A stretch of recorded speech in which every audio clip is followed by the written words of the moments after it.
one thing that you are ready to change. Okay, it doesn't have to be more than one. And it is really that time to just make a decision about what it is and what it isn't and why you want to do it and any of the roadblocks that could possibly cause you to not do it.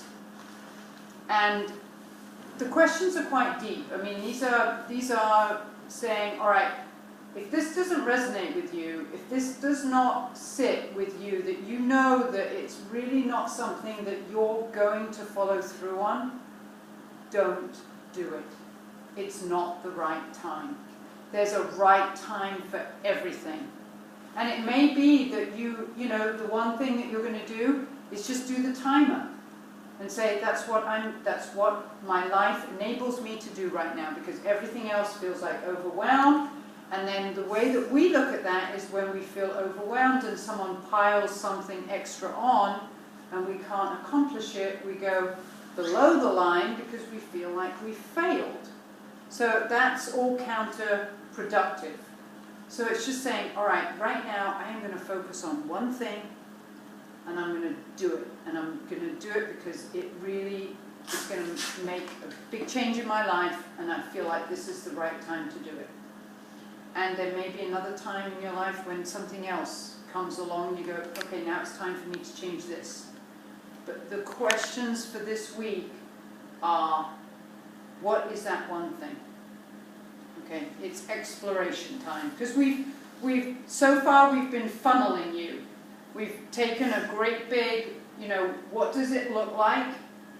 And then, what are your beliefs about, last week with your beliefs about health and wealth and age and success and all these, religious spirituality, what are these beliefs?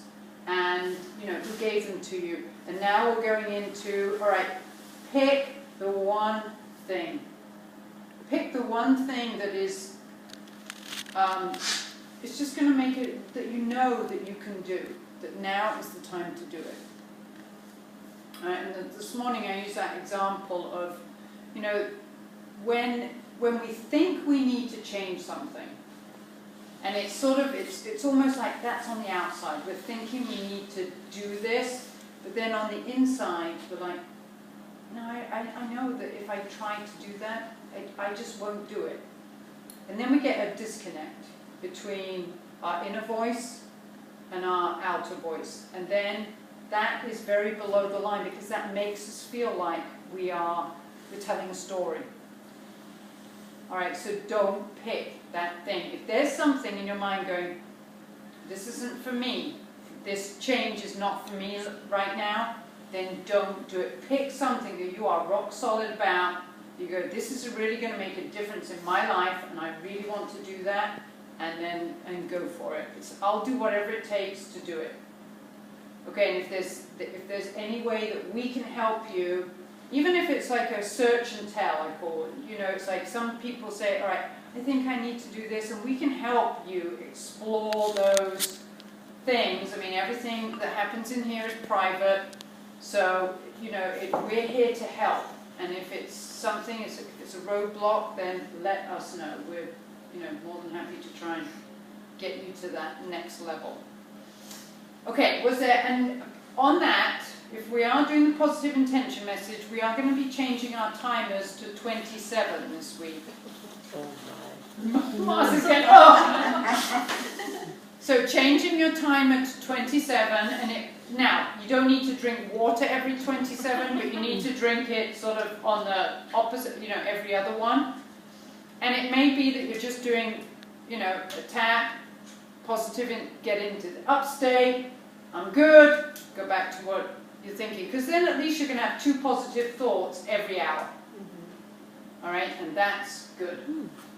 Okay, so 27 minutes. Marcy, if you're feeling overwhelmed, I find what helps me is just telling yourself you're being productive and you're making a difference. Mm-hmm. That might be something you just reinforce. Because when that timer goes off and it's like, oh, okay, where am I? I'm being productive, even though I don't feel like it's a good space for me. But it helps me shift that negative